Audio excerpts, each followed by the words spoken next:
وستر فأتم علي نعمتك وعافيتك وسترك في الدنيا والآخرة. اللهم ما أصبح بي من نعمة أو بأحد من خلقك فمنك وحدك لا شريك لك، فلك الحمد ولك الشكر يا ربي، لك الحمد كما ينبغي لجلال وجهك الكريم وعظيم سلطانك.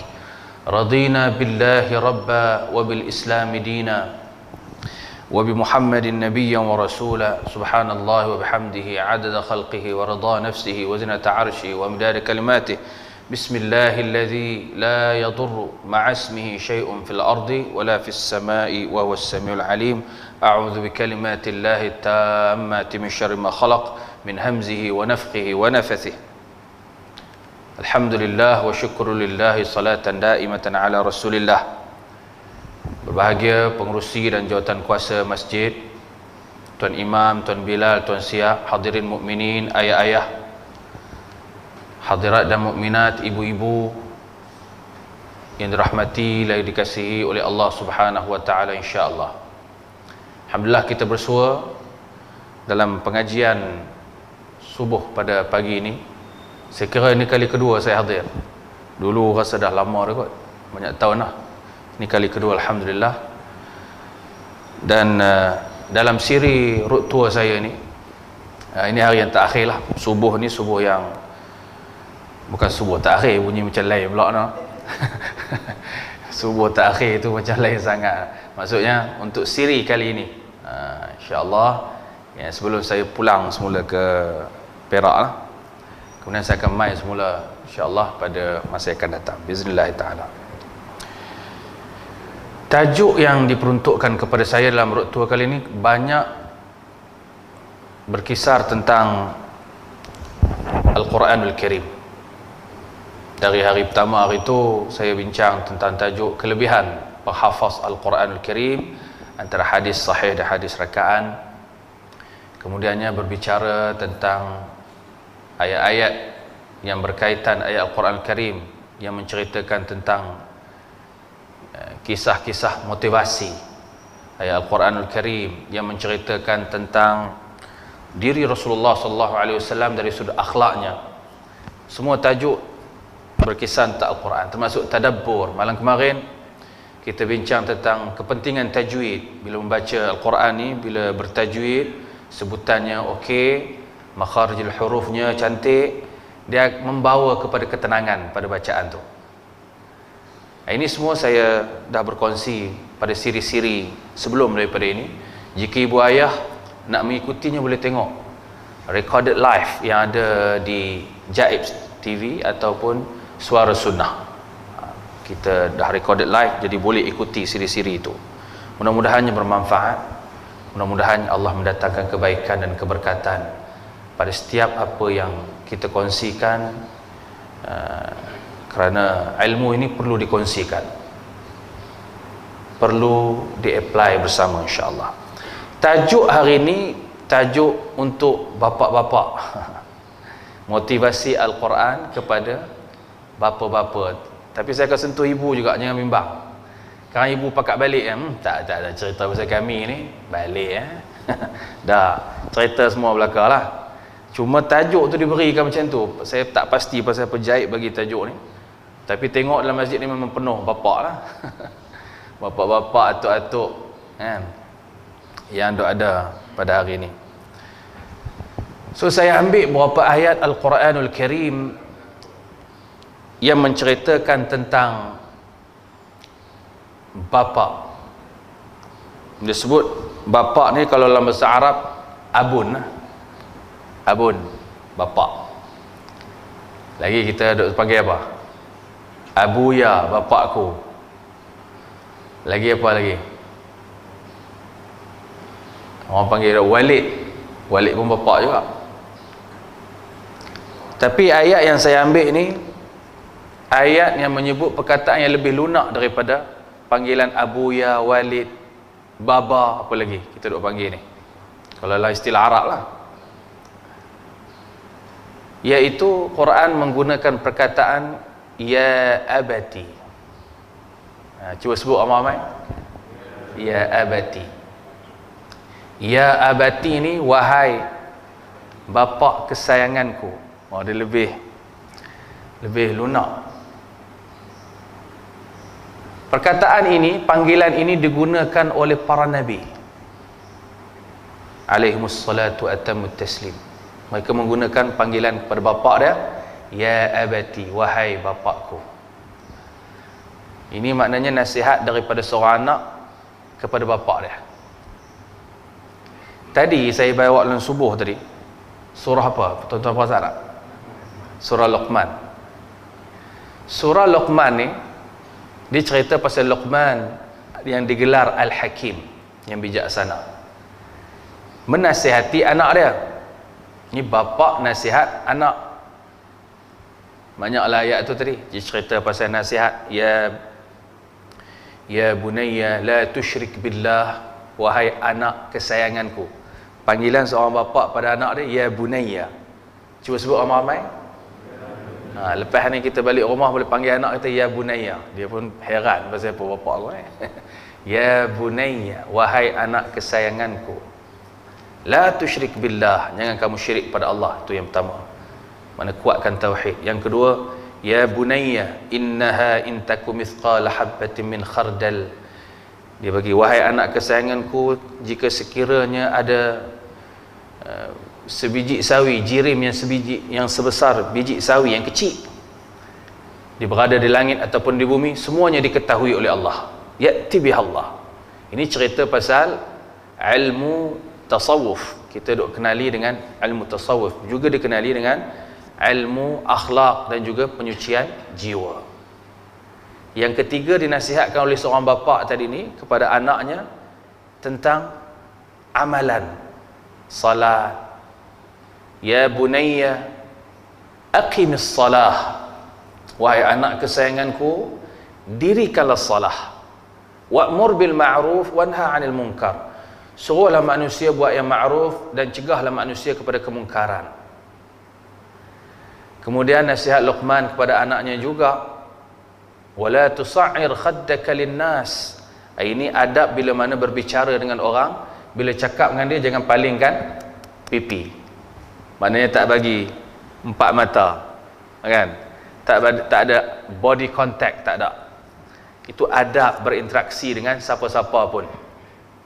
Wala tamshi fil ardi maraha, bila berjalan jangan gaya sombong.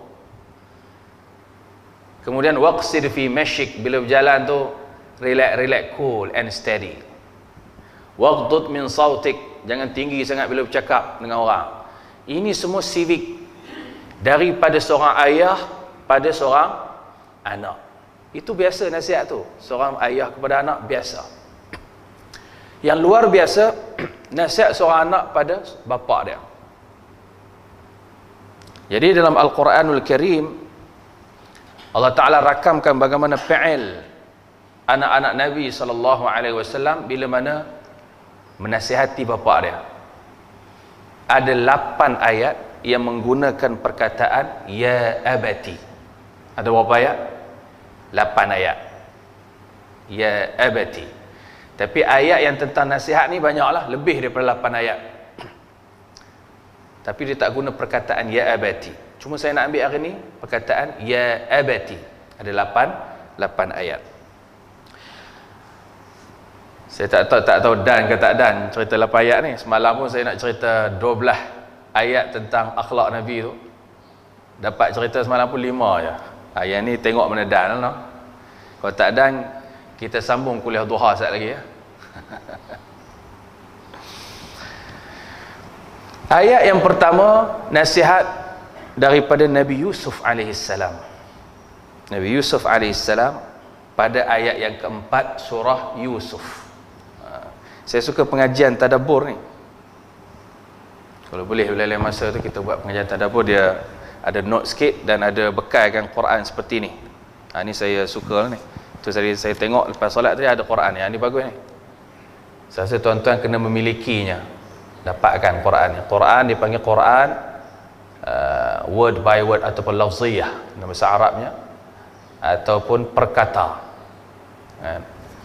Sebaiknya mesti adalah waktu ni macam ni kita kena ada satu ni macam ni kat rumah. Surah Yusuf ayat 4. Apa bunyi nasihat Nabi Yusuf AS pada bapa dia? A'udzubillahi minasyaitonirrajim.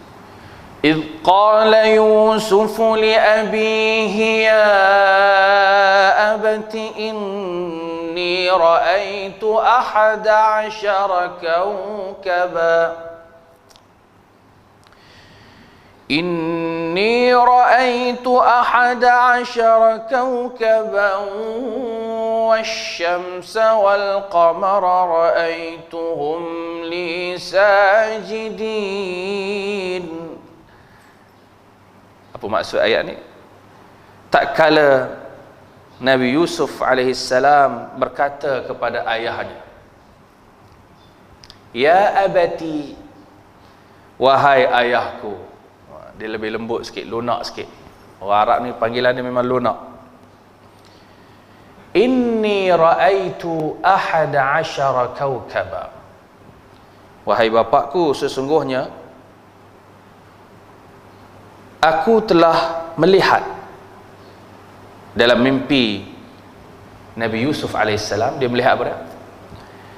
11 kawkaba, 11 bintang dan matahari dan bulan.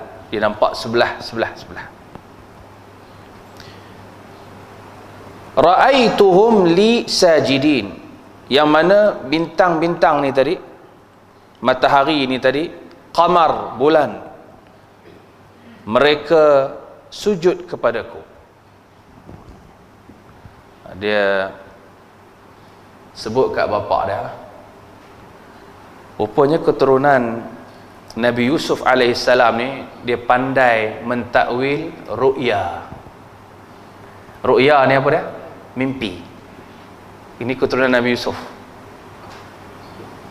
Dan di kalangan masyarakat di Mesir pada waktu itu, siapa yang mahir mentakwil ru'ya ni, dia hebat. Kalau kita hari ni macam kata penilik nasib, tapi penilik nasib dah tak boleh terima dalam amalan kaum ataupun umat Nabi Muhammad SAW, tak boleh terima. Dia zaman tu ya yang boleh terima, zaman Nabi Yusuf alaihissalam.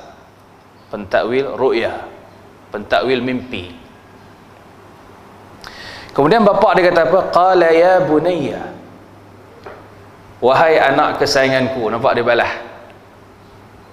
Tadi anak panggil bapa dia ya abati, wahai bapakku.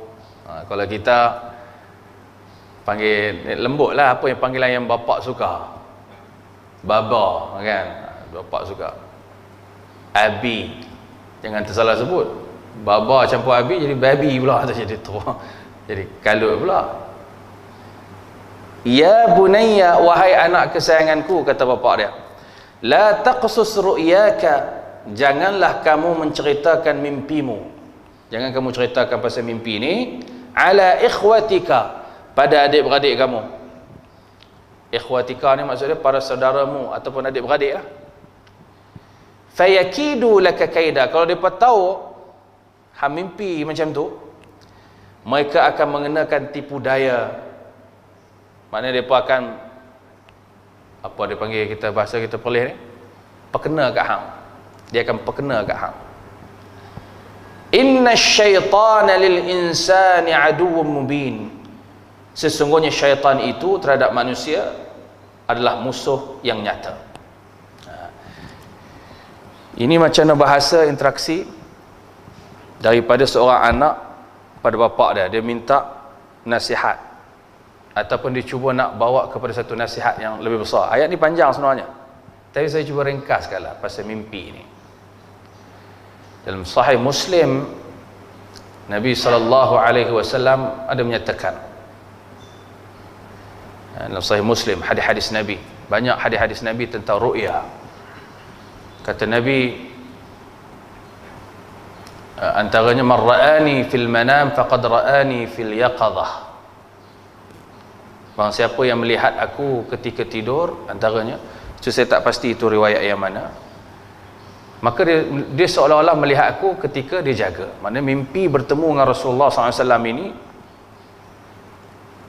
adalah mimpi yang benar, kerana syaitan dalam Sahih Muslim tidak boleh menyerupai aku. Itu satu. Ini ada adab ketika mana kita bermimpi. Dan mimpi orang yang saleh, maksud daripada hadis Muslim, sebahagian daripada mimpi an-nubuwah, itu mimpi orang yang saleh. Juga disebut dalam Sahih Muslim, jika kita bermimpi, apabila mimpi itu mimpi yang tak baik, Nabi ajar kepada kita jangan cerita kat orang mimpi itu. Jangan cerita kat orang, takut jadi benda yang tak baik itu berlaku kat kita. Bila bangun, Nabi ajar ludahkan di sebelah kiri, ludah. Ini cerita pasal mimpi. Interaksi antara seorang anak, iaitu Nabi Yusuf AS dengan bapaknya, itu satu. Yang kedua, ayat tentang ya abati. Saya laju sikit, iaitu kisah yang diambil daripada anak Nabi Shu'aib alaihissalam. Surah Al-Qasas ayat 26. Kita pergi tengok Ustaz, surah Al-Qasas ayat 26. Al-Qasas juzuk 20 no?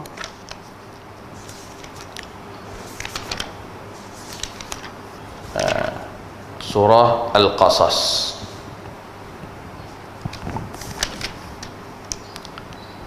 Apa bunyi ayat ini? Allah Subhanahu wa taala berfirman,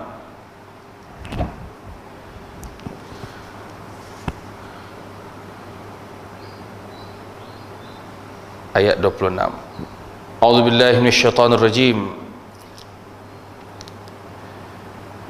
قالت إحداهما يا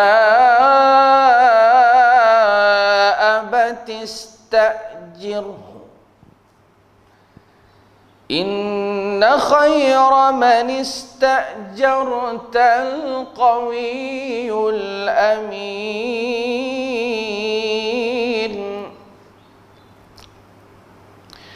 قال إني أريد أن أنكحك إحدى ابنتي هاتين على أن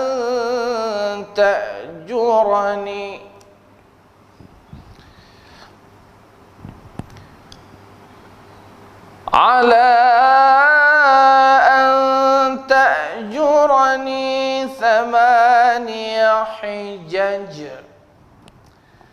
فإن أتممت عشرا فمن عندك وما أريد أن أشق عليك ستجدني إن شاء الله من الصالحين.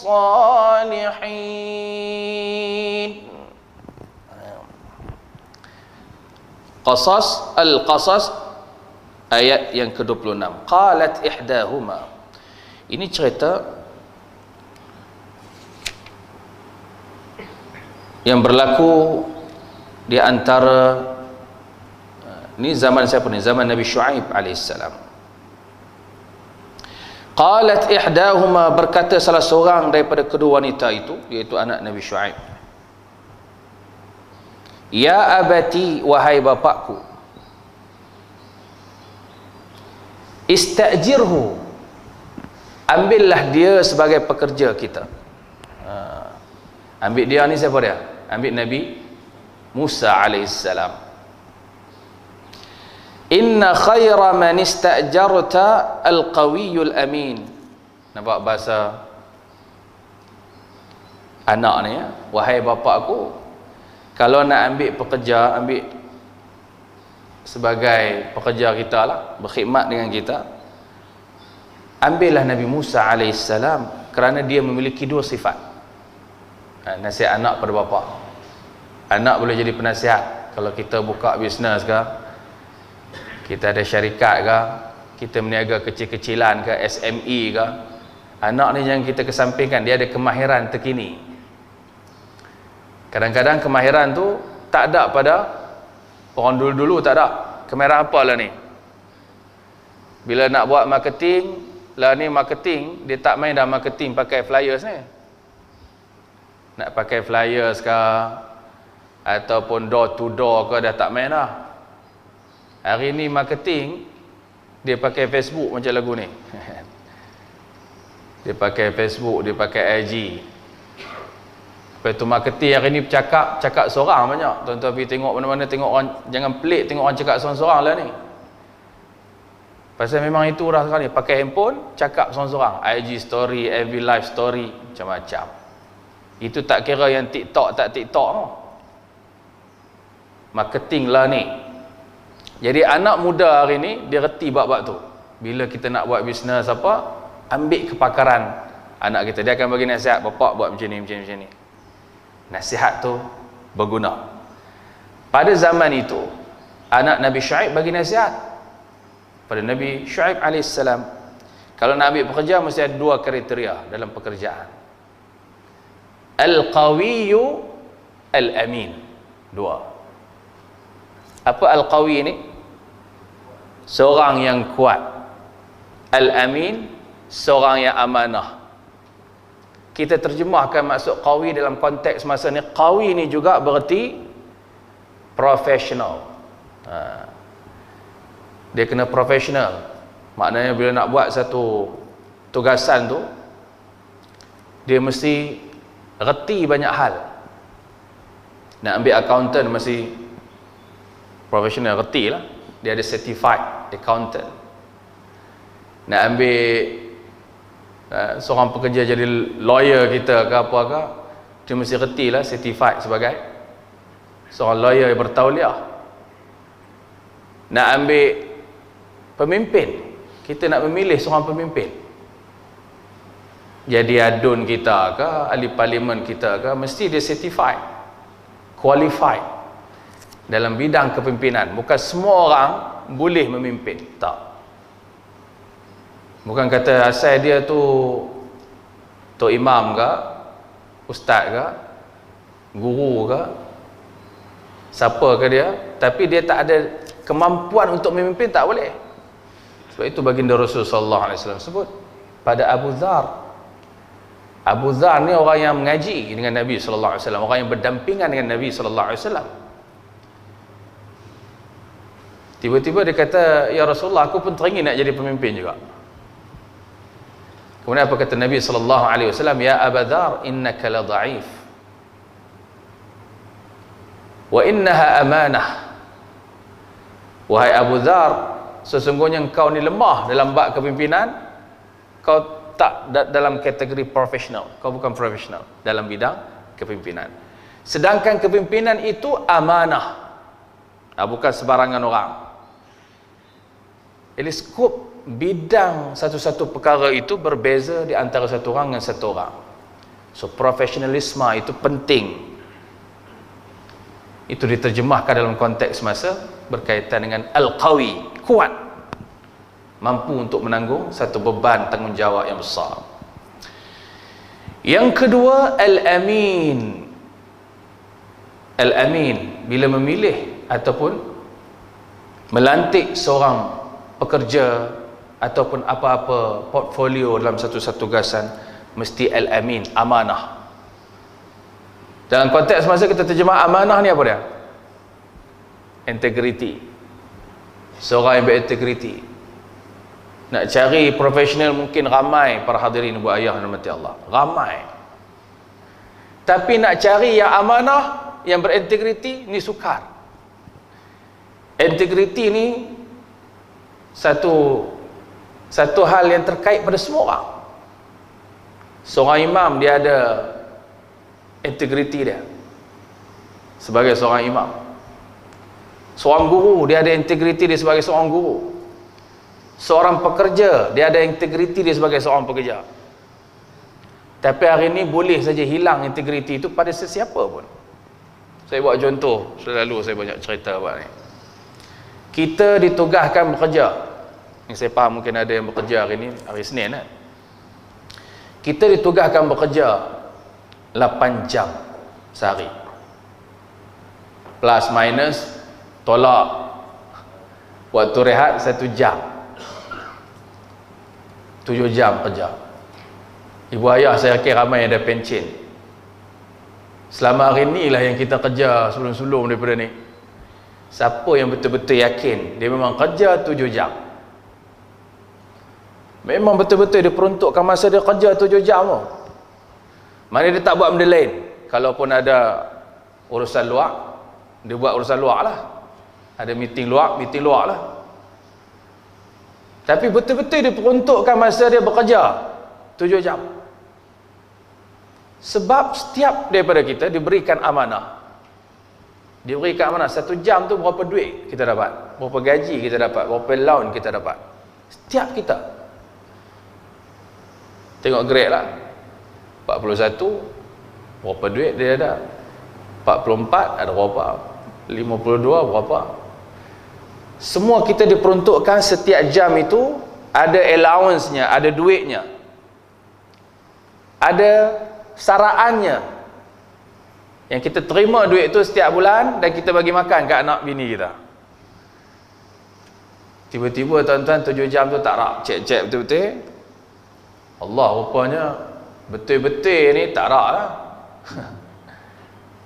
Orang lah ni masuk kerja, dia mula-mula masuk kerja duduk depan meja tu.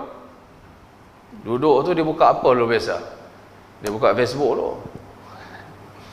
Lepas tu masa saya mengajar sebagai apa tu dulu, syarah lah, pesanan saya punya naib chancellor dulu, dia kata masuk kerja jangan buat benda lain dulu. Pertama sekali buka email dulu. Buka email, tengok apa arahan, kok ada arahan baru ke apa ke. Hari ni benda yang sama saya terapkan pada staff saya, macam tu juga. Apa benda yang kita kena buat, jangan buka Facebook dulu. Facebook kalau ada kaitan dengan pekerjaan kita tak apalah.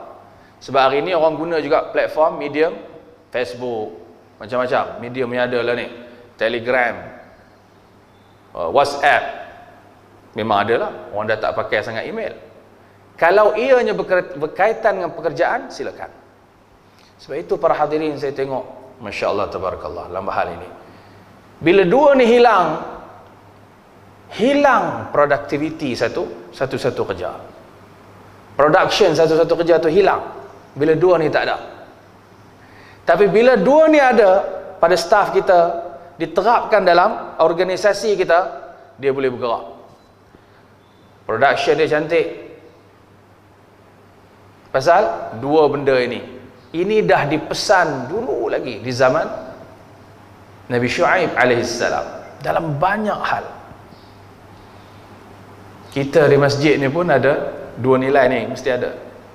Baik daripada AJK ke, daripada imam ke, Tok Bilal ke, Tok Siak ke, makmum ke, dua ni mesti ada. Al-Qawiyul Amin, mesti ada, diterapkan juga. Saya ingat kawan saya seorang, Masya Allah, Tabarakallah, dia ni memang, kalau ini kita istilahkan macam orang warak lah. Warak ni apa tuan-tuan? Kadang-kadang benda tu dia boleh ambil, tapi dia takut nak ambil, dia takut syubhah. Ini orang warak. Dia ni antara orang muda yang dah profesor lah. Dia muda lagi, tak sampai 40 dah profesor lah. Saya tengok dia punya tingkah laku, orangnya macam tawaduk, cakapnya halus, tenang orangnya. Saya sembang dengan dia bab integriti ni. Dia kata memang dia duk buat, tapi dia tak cerita ke orang kan. Dia nak jaga integriti, nak jaga amanah ni dengan gaji, setiap gaji yang dia dapat, dia kira. Dia kata hari ni aku duduk kedai kopi, aku telajak hari tu sembang buat politik kemas sangat. Telajak masa sembang politik kat kedai kopi, termasuk dalam sebahagian kerja tak masuk. Jadi dia tulis dekat buku dia, dia ada buku macam buku 55 tu, hari ni telajak setengah jam. Dia bahagikanlah masa tu. Kalau setengah jam berapa? 8 jam gaji dia sekian. Setengah jam berapa? Dia tolak tu. Dia tolak. Hari ni setengah jam kena tolak. Dia tolak sendiri. Hari berikutnya dia jagalah masa. Dia punctual Dia punctuality ni saya cerita lah. Budak tak mari kelas pun dia dah cangak lah. Punctuality. Hari ni pesyarah tuan-tuan. Tak tahulah bukan pesyarah tang ni lah. Unimap saya ingat kemas-kemas ha. Hari ni pesyarah 1 jam tak masuk-masuk lagi. Tak jumpa kat mana. Integrity. Cek tengok. Hujung bulan dia buat apa? Plus minus. Dia kata duit ni aku tak layak ambil. Aku tak layak. Jadi dia bukan bagi balik dekat majikan lah. Dia tolak bagi diri dia. Sebenarnya majikan consider je benda tu. Benda tu considerable. Boleh. Setakat setengah jam, setakat 1 jam. Tapi dia tolak. Dia pergi ke mana duit tu? Dimasukkan ke dalam tabung-tabung awam. Dana-dana awam. Masjid, surau, madrasah. Kebetulan dia pun ada satu madrasah di Greek tu. Dan keluarga dia, Masya Allah, memang saya tengok memang keluarga yang cukup warak orangnya. Dan ini benda warak ni jarang dah ada pada kita. Benda yang dah hilang. Al-Qawiyul Amin ni sudah hilang dalam kebanyakan kita. Jadi para hadirin yang dirahmati Allah, saya cerita ni pasal kita, dia bukan Qawiyul Amin ni dimiliki oleh semua pak syekh tak, tok guru ke tak, ataupun orang-orang hebat. Tak semestinya. Dia boleh terjadi pada saya, termasuk diri saya. Sebab itu kita selalu tengok ke mana kelemahan kita, muhasabah. Kalau orang Arab dia ada style dia. Kalau tuan-tuan biasa apa nama, bergaul dengan orang Arab, saya duduk Arab lama lah. Letihnya bergaul dengan Arab. Dia kalau kata masuk pejabat pukul 9 macam tu, tuan-tuan jangan berhubung dengan mereka pukul 9, jangan. Kita kalau style ke dia pejabat pos ke, TMB ke, Telekom ke, kalau buka pejabat pukul 9, kita dah pacak pukul 9 kan. Dengan Arab jangan tunggu depan pejabat pukul 9. Mari pukul apa? 10 ke atas. 9 tu mereka tengah minum kopi lagi, syai. Lepas tu jangan berhubung dengan mereka setengah jam ataupun 1 jam sebelum zuhur ataupun sebelum salat. Jangan berhubung. Kita mari katalah zuhur pukul 1, kita mari pukul 12. Kita mari kat dia, jumpa kat dia, aku nak buat urusan ni, immigration ke urusan apalah. Dia kata, dia bukan kata mari lepas zuhur, dia kata mari esok. Ta'al bukrah, suruh esok terus datang. Ini PL orang Arab. Saya cukup tak berkenan bab ni. Memang tak berkenan kalau berurusan dengan Arab. Dia pun lemah tang tu pula bab tu. Yang bab solat ni kemas pula kan. Solat kemas apa semua, alhamdulillah lah bab tu. Tapi bab pengurusan hal ehwal ini, pentadbiran, management ni, efficient management ini, dia ada masalah kat situ. Jadi alhamdulillah mutakhir ni pun saya perhati tanya kawan-kawan kita yang dah mula belajar tentang management di negara-negara di Madinah lah khususnya.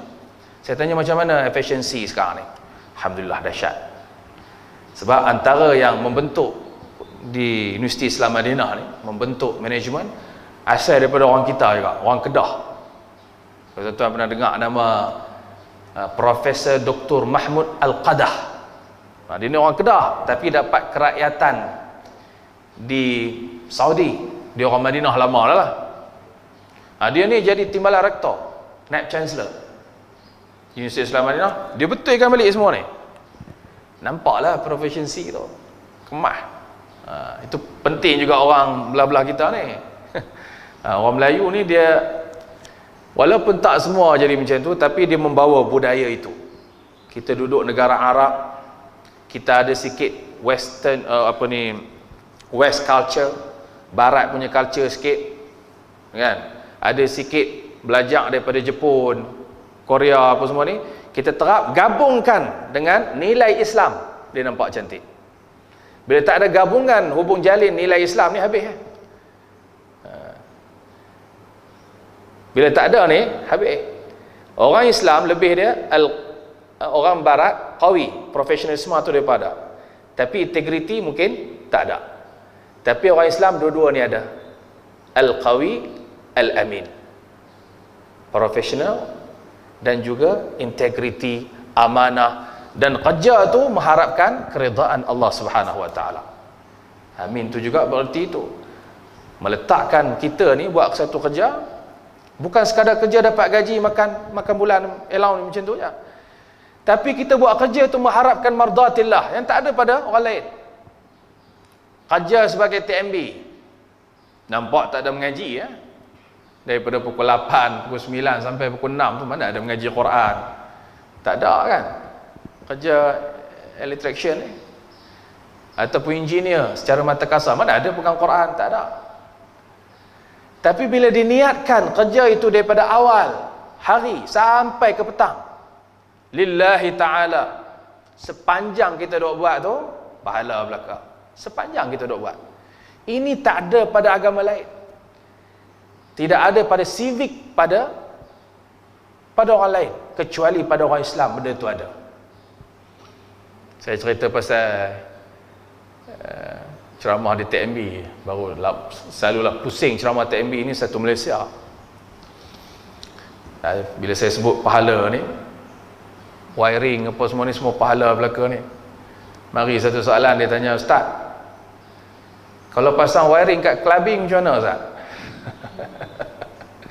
Kat clubbing kita pasang wiring, pahala ke dosa?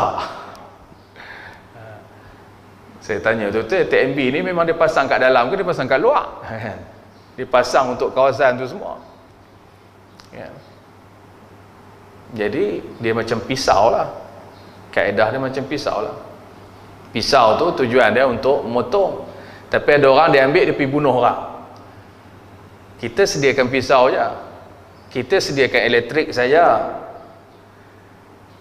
kita serahlah pada orang tu dia nak guna untuk apa. Bahagian kita, niat kita menerangi alam ni, terangkan alam ini, memudahkan urusan manusia harian, insya-Allah pahala. Tak kira lah orang kerja lembaga ayak ke, kalau di Perak tu LAP, sini apa LAP juga kot nah.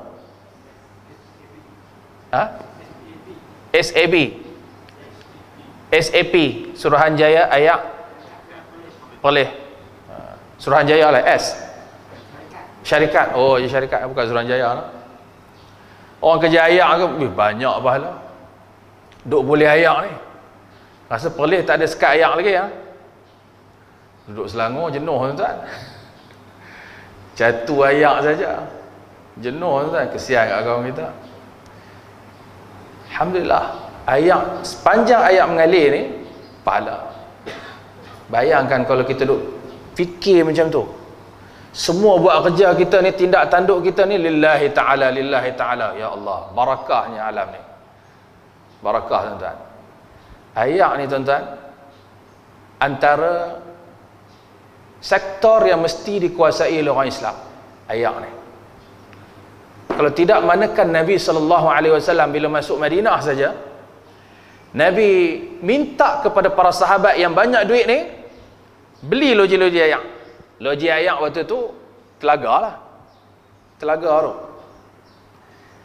Abdul Rahman bin Auf dibeli, Uthman bin Affan beli, Talhah bin Ubaidillah, yang kaya-kaya ni semua masing-masing ada loji ayak. Tujuan dia boleh salurkan ayak tu pada penduduk Madinah yang sebelumnya dikuasai oleh orang Yahudi. Orang Yahudi yang kuasai. Bila mereka kuasai, orang Yahudi kuasai, mereka kuasai dengan apa? Dia letakkan satu harga yang cukup mahal, dia panggil harga Yahudi. Itu asal-usul harga Yahudi.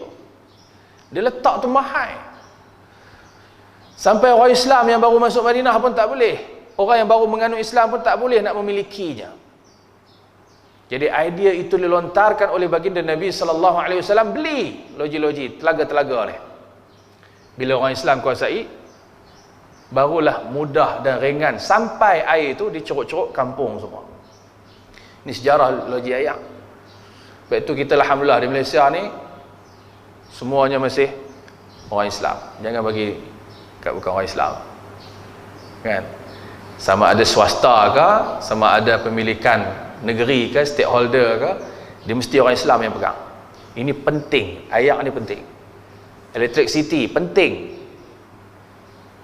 kan? Penting kepada orang Islam. Jadi ayat ini menceritakan Al-Qawiyul Amin, ya, bagaimana nasihat untuk memilih pekerja tu mesti ada dua konsep itu. Kemudian bapa dia kata, tak apalah, aku tahulah hang tu bukan setakat nak minat pada Nabi Yusuf, nak minat pada kehebatan Nabi Yusuf alaihissalam dalam pekerjaan. Aku tahu hang minat pada dia juga. Bapa ni reti, dia faham bahasa anak tu. Macam Nabi Yusuf, bapa Nabi Yusuf pun cerdik juga. Bila dia bagi nasihat, dia akan balas balik. Jangan cerita kat adik-beradik lain mimpi ni. Sama dengan ni juga. Anak dia suruh pilih Nabi Musa alaihissalam. Baguslah, dia profesional, pandai apa semua ni, amanah. Bapa dia kata apa? Macam ni lah nak, aku kahwinkanlah hang dengan dia. Bukan kata ambil pekerja, kahwin terus. Qala inni uridu an unkihaka ihda ibnatayya hataini ala an ta'jurani 8 hijaj. Fa in atmamta 10 famin 'indik wa ma uridu an ashqa 'alaik satajiduni insyaallah minas salihin. Wahai anakku, kata Nabi Syuaib, sesungguhnya aku akan menikahkan kamu. Dia bagi tahu dekat Nabi Syuaib, wahai Nabi Syuaib, aku akan nikahkan kamu. Pasal anak aku duk sebut nama hang ni. Jadi aku nikahkan hang dengan salah seorang anak aku. Ihda ibnatayya hataini ala an ta'jurani 8 hijaj. Dia punya mahar dia, hang kena kerja dengan aku selama 8 tahun. Mahar dia mahar servis. Lah orang tak ada duit kan. Anak kita cuba tanya, nak kahwin tak? Nak kahwin bah, tapi duit tak apa cukup. Hari ni kita boleh tirulah cara sahabat ni. Antara maharnya mahar servis. Mahar servis. Dia reti apa? Dia reti Quran. Okey, hang kahwin dengan anak aku, hang kena ajak anak aku Quran. Itu mahar dia. Hang reti apa?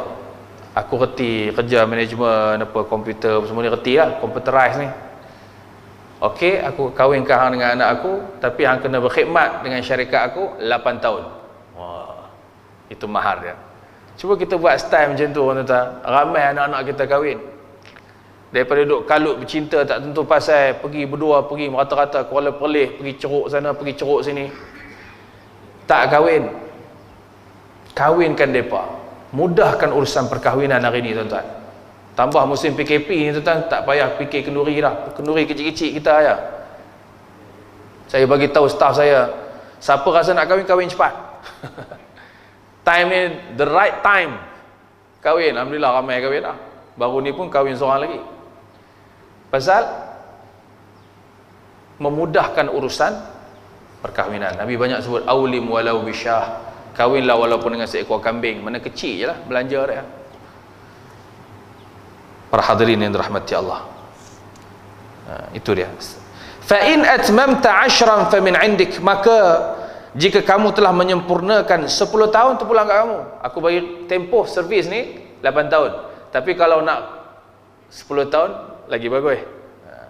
Lepas tu pandai hang lah. Wa ma uridu an ashqa 'alaik, dan aku tidak bermaksud untuk memberi kesulitan kepada kamu, kata Nabi Syuaib kepada Nabi Musa. Satajiduni insyaallah minas salihin. Kamu akan dapati aku ni insyaallah termasuk daripada kalangan orang-orang yang saleh. Panjang ayat ni. Tapi cerita nasihat ini berlaku di antara seorang anak terhadap seorang bapa dia. Para hadirin yang dirahmati Allah, saya tak berniat untuk cerita panjang pada hari ini, meraihkan ayah-ayah kita yang mungkin sebahagiannya bekerja, mungkin sebahagiannya kena ada urusan-urusan lain. Jadi saya nyatakan secara ringkas 8 ayat. Apakah 8 ayat itu? Satunya tadi kita dah bicarakan pada surah Yusuf ayat keempat. Kemudiannya surah apa tadi? Al-Qasas ayat yang ke-26. Kemudian surah Yusuf ayat yang ke-100, surah Maryam ayat yang ke-42, surah Maryam ayat yang ke-43, surah Maryam ayat yang ke-44, surah Maryam ayat yang ke-45, Maryam paling banyak cerita kisah ini. Antara Maryam dengan bapaknya Imran, banyak juga kisah dia. Yang ni banyak kisah ni, surah Maryam ni banyak cerita pasal ibu-ibu lah. Tapi kita tak ada kesempatan pada pagi ini meraihkan waktunya. Saya tak boleh nak cerita panjang, ada urusan-urusan yang lain. Mudah-mudahan kita bertemu dan bersua lagi pada lain masa dan lain waktu. Boleh ikuti juga selain daripada Jaim ni, saya punya channel sendiri di Facebook, di YouTube, Imam Muda Jabar. Tuan-tuan, saya selalu banyak kupas tentang tadabbur ayat Al-Quran ni. Saya suka kepada bidang ini, dan bidang saya pun bidang Al-Quran, dan juga bidang syariah, juga bidang muamalat, juga bidang business administration. Saya suka kongsikan, mudah-mudahan ada kebaikan dan manfaatnya insya-Allah. Wallahu waliyut taufiq wassalam, barakallahu fikum. Wassalamualaikum warahmatullahi wabarakatuh.